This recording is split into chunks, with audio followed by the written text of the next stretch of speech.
Parlons de ces soirées Liga.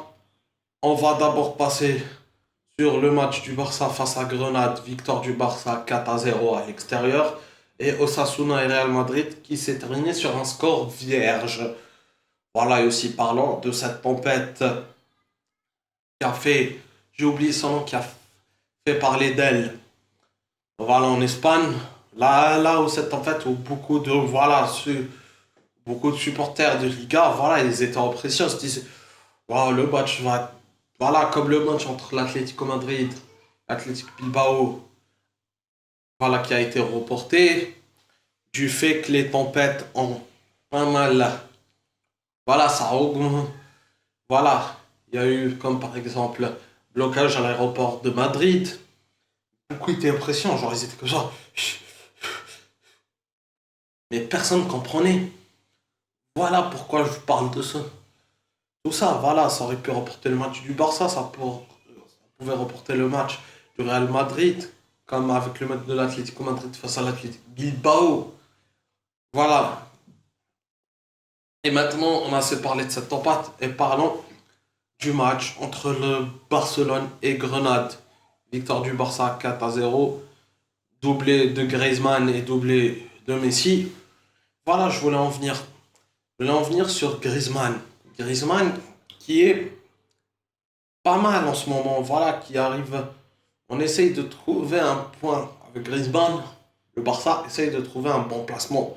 On essaye d'essayer de lui donner des libertés pour que comme ça, il soit plus en confiance, plus à l'aise dans ce jeu. Voilà, parce qu'il y avait beaucoup. Là, je me dis, avec Griezmann, là, pour des matchs comme ça, tu peux le laisser et tout. Et voilà, alors des matchs plus importants, tu le laisses sur le banc et quand il y a un moment, voilà, tu essaies de le faire rentrer pour essayer de conforter une avance.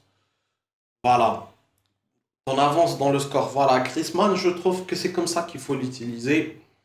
Voilà, Messi qui retrouve de son efficacité. Mais on sent que Messi n'a pas beaucoup de temps, il faut qu'il se presse. Surtout que, voilà, il y a beaucoup de rumeurs qui annoncent son départ. Faut trop, parce qu'il lui reste encore peut-être 3 ans maximum. C'est ce que je vois. 3 ans peut-être en club. Mais je pense qu'après la Coupe du Monde, il en aura fini avec l'Argentine. Après la prochaine Coupe du Monde. Il faut, voilà, on voit un Messi qui est en pleine confiance. Qui essaye, voilà, qui retrouve son efficacité. Qui, voilà, qui essaye de toujours montrer, voilà, d'essayer de rehausser le niveau de jeu du Barça. Comme il y a Dembélé qui est pas mal, j'espère juste qu'il va pas se reblesser. Et on a Pedri qui veut se confirmer, qui veut vraiment gagner une place de titulaire dans cette équipe première.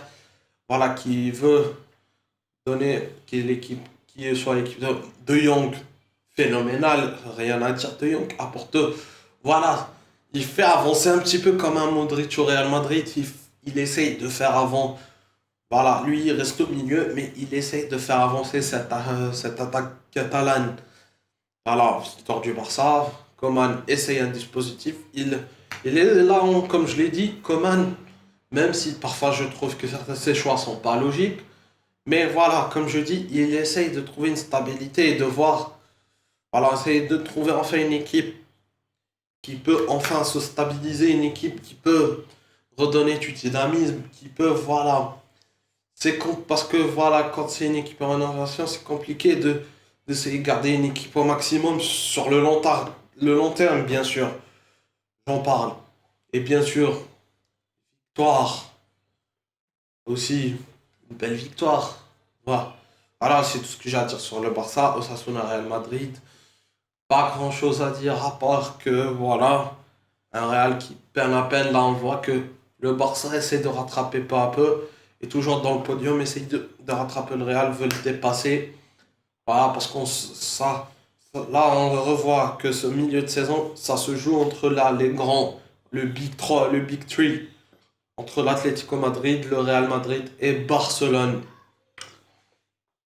Voilà, ils essayent de se jouer le titre, c'est compliqué. Comme Barcelone, il lui manque qu'un match de retard. Normalement, le premier match face à Elche, devrait jouer en février, juste après le match de Paris. Mais là, le Real aussi lui manquera un match. L'Atlético, je crois, deux matchs. Avec celui reporté aussi. Mais voilà, on essaie de se devancer. Parce que, comme je vous l'ai dit, c'est une saison un peu bizarre. C'est compliqué avec le Covid, avec les blessures, voilà, voilà, vous avez compris. Voilà, Vasquez qui confirme, voilà. Comme je le dis, le problème du Real, c'est que dans une attaque, on sent qu'il manque, même s'il y a Benzema, on sent qu'il manque quelque chose. Voilà, et qu'il y a des attaquants comme par exemple, voilà, Vasquez qui ne sont pas bien. Ah, Valère, j'ai l'impression, voilà, qui, qui n'ont pas, qui a pas, voilà, que le club ne place pas toute la confiance en eux. Et c'est ça qui est très dur. Alors que c'est des joueurs-là qui arrivent à confirmer, qui se disent, voilà, je peux être un attaquant dans cette situation, dans ce genre, et qui donnent. Voilà, voilà, c'est tout ce que j'ai à dire. Du côté du Real Madrid, le Real Madrid essaye de se construire une attaque. C'est compliqué, oui, il y a bien sûr Eden Hazard et tout. Eden Hazard là qui se blesse un petit peu et tout. Voilà, mais quand il n'y a plus Eden Hazard là, parce que je pense pas qu'il y ait. Voilà, Eden Hazard là, il revient, voilà, il change de championnat, c'est un peu compliqué. Il essaye de se trouver un petit peu. Voilà, je vais pas, voilà, je vais dire, faut lui laisser un peu de temps, bien sûr. Mais il cherche à se confirmer. Pareil, voilà, comme Benzema, il y a quelques années, qui n'a pas très bien commencé avec le Real, mais qui maintenant est un des joueurs clés.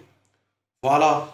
Bon, les amis, j'espère que ce débrief vous a plu. Moi, je vous dis, comme d'habitude, likez, commentez, partagez pour les nouveaux. Abonnez-vous. Là, je crois que je gagne beaucoup d'abonnés en ce moment. Moi, je vous dis, passez une bonne soirée et ciao.